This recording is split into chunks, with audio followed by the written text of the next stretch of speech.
दोस्तों आदाब, नमस्कार। मैं जफरुद्दीन, आप देख रहे हैं SSN नेटवर्क। देखिए बीजेपी सांसद क्या बोल रहा है।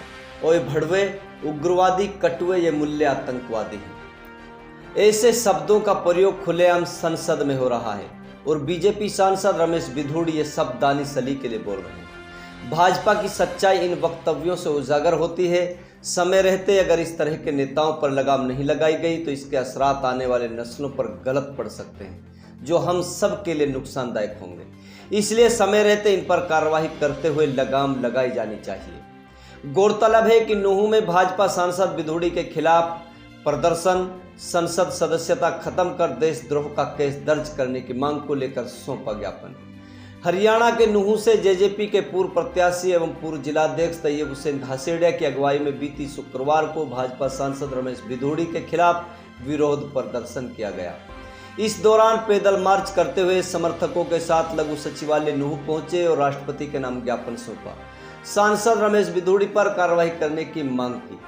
तैयब हुसैन घासेड़िया ने कहा कि लोकसभा में भाजपा सांसद रमेश बिधूड़ी द्वारा बोले गए अपशब्दों को लेकर सरकार को सांसद पर कड़ी कार्रवाई करनी चाहिए थी, लेकिन सरकार द्वारा कोई एक्शन नहीं लिया गया, जबकि ऐसे सांसद की सदस्यता को खत्म कर देना चाहिए। उन्होंने बहुत अपमानजनक टिप्पणी की है। सांसद ने बहुत गलत शब्दों का इस्तेमाल कर बुरा बर्ताव किया है। ऐसे सांसद पर देशद्रोह का मुकदमा चलना चाहिए। उन्होंने कहा भाजपा सांसद के खिलाफ क्षेत्र में भारी रोष है। भाजपा सांसद रमेश बिधूड़ी के बोले गए बयानों को लेकर नूंह सचिवालय में विरोध प्रदर्शन किया गया था। तैयब घासेड़िया ने कहा कि मेवात इलाका अमन पसंद जिला है।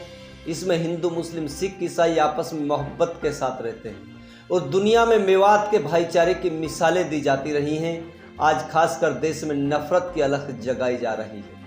पहले तो मुस्लिम समुदाय के लोगों को गली मोहल्लों और सड़कों पर मॉब लिंचिंग कर दी जाती रही है और आज भी की जा रही है, लेकिन हद तो तब हो गई जब देश के सबसे बड़ी पंचायत संसद में भी सांसदों द्वारा अपने सांसद साथी के लिए अपशब्दों का जिस तरह प्रयोग किया गया, उसका सदियों तक घाव नहीं भरा जा सकता। जहां पर इंसानियत को चलने के लिए कानून बनाए जाते हैं, वहां पर जहरीले भाषा का प्रयोग करना सोची समझी साजिश का नजारा है।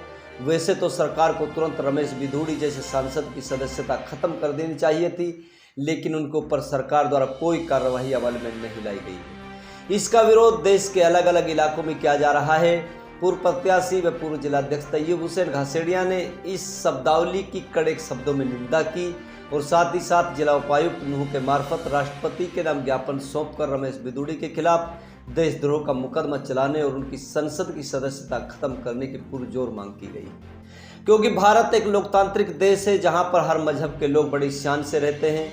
इस तरह जहरीले भाषा का उपयोग करने वाले लोगों पर सख्त कार्रवाई होनी चाहिए, चाहे वो किसी भी पार्टी या समुदाय से ताल्लुक रखता हो। अब देखना ये होगा कि सरकार रमेश बिधूड़ी के खिलाफ क्या एक्शन ले पाती है या उनको कोई और उच्च पदों से नवाजा जाता है। आइए सुनते हैं क्या कहते हैं जेजेपी के पूर्व प्रत्याशी व पूर्व जिलाध्यक्ष तैयब हुसैन घासेड़िया, और देखते रहिए आपका अपना भरोसेमंद यूट्यूब चैनल SSN।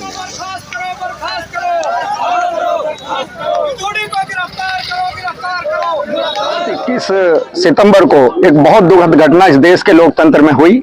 आज से पहले इस तरह का शायद ये कोई बात नहीं हुई पार्लियामेंट में। वैसे गली कूचों में तो रोज जो माइनॉरिटी के लोग हैं गालियां भी सुन रहे हैं, लिंचिंग भी सहन कर रहे हैं, आतंकवादी वर्ड से नवाजे जाते हैं, लेकिन पार्लियामेंट में ये सब होगा और वो भी नए भवन में नई नफरत की बात लिखी जाएगी।